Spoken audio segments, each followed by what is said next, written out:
1 November 1956 रोजी राज्य पुनर्रचना आयोगानं भाषावार प्रांतरचना निर्माण केली. या रचनेप्रमाणे मुंबई राज्य, हैदराबाद राज्य या राज्यामधील काही मराठी प्रदेश हा अमराठी प्रदेशाला जोडला गेल्यामुळे या भागातील लोक गेली 70 वर्ष या त्यांच्या केंद्र सरकारने केलेल्या कृतीविरुद्ध बेळगावमध्ये 1 नोव्हेंबर हा दिवस काळा दिवस म्हणून पाळतात आणि त्या दिवशी अत्यंत शांतपणे केंद्र सरकारकडे या सर्व मराठी भागाचा महाराष्ट्रात समावेश व्हावा अशा प्रकारची मागणी केली जाते. परंतु दुर्दैवानं केंद्र सरकारने याच्याकडे आजपर्यंत लक्ष दिलं नाही आणि हे आंदोलन अशाच प्रकारे चालत आलेलं आहे. हे आंदोलन अशाच प्रकारे चालत असताना त्याच्यात अलीकडे कर्नाटक सरकार हे आंदोलन कर्नाटक सरकारच्या विरोधात आहे अशा प्रकारची समजूत घेऊन आम्हा मराठी लोकांना नेहमी सतावत असतं. तेव्हा कर्नाटक सरकारने हे लक्षात घेतलं पाहिजे की हे आंदोलन केंद्र सरकारच्या विरोधामध्ये मराठी भाषिक करीत आलेले आहेत आणि हे आंदोलन जे आहे हे अत्यंत शांततापूर्वक रीतीनं होत असतं. आजपर्यंत कधीही मराठी आणि कन्नड या दोन भाषिकांमध्ये संघर्ष झालेला नाही. संघर्ष जर झालाच असेल तर पोलिसांच्या मारझोडीमुळे आमच्या मराठी लोकांनाच त्याचा परिणाम भोगावा लागलेला आहे.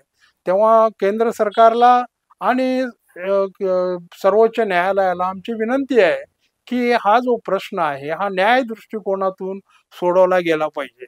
मला एकच आपल्याला सांगावंसं वाटतं की हा केवळ न्याय आम्ही मागतो अशातला भाग नाही आहे, तर भारताचे अतिशय थोर असे विश्वमानव डॉक्टर बाबासाहेब आंबेडकर यांनी आपल्या थॉट्स ऑन लिंग्विस्टिक स्टेट या पुस्तकामध्येही लिहिलेलं आहे की काही मराठी भाषिक प्रदेश हा कर्नाटक राज्यामध्ये घातला गेलेला आहे आणि हा झालेला जो अन्याय आहे तो दूर केला गेला पाहिजे.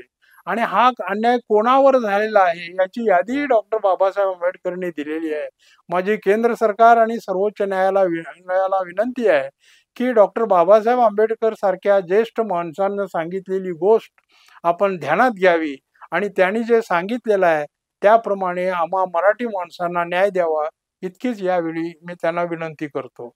काळ्या दिनाच्या संदर्भामध्ये अलीकडेच कर्नाटक हायकोर्टमध्ये एक जो दावा एका व्यक्तीने दाखल केलेला होता तो दावा फेटाळताना कर्नाटक हायकोर्ट म्हणतं की येथील मराठी माणसाला आंदोलन करण्याचा पूर्ण अधिकार आहे. हे आंदोलन कर्नाटक सरकारला दाबता येणार नाही. कर्नाटक सरकारने लॉ अँड ऑर्डर ज्याला म्हणतो कायदा आणि सुव्यवस्था पाहण्याचं कर्तव्य करावं आणि त्यांचं आंदोलन शांततेत होईल या पद्धतीनं ते पाहावं. आम्ही देखील इतकंच सांगतो की हे आंदोलन नेहमी आमचं शांततापूर्वक झालेलं आहे आणि यावेळेचं देखील आंदोलन करण्यासाठी आम्ही कर्नाटक सरकारकडे परवानगी मागितलेली आहे. ती त्यांनी लवकरात लवकर आम्हाला द्यावी. आमचं आंदोलन हे निश्चितपणे शांततेत असेल असा विश्वास या ठिकाणी व्यक्त करतो.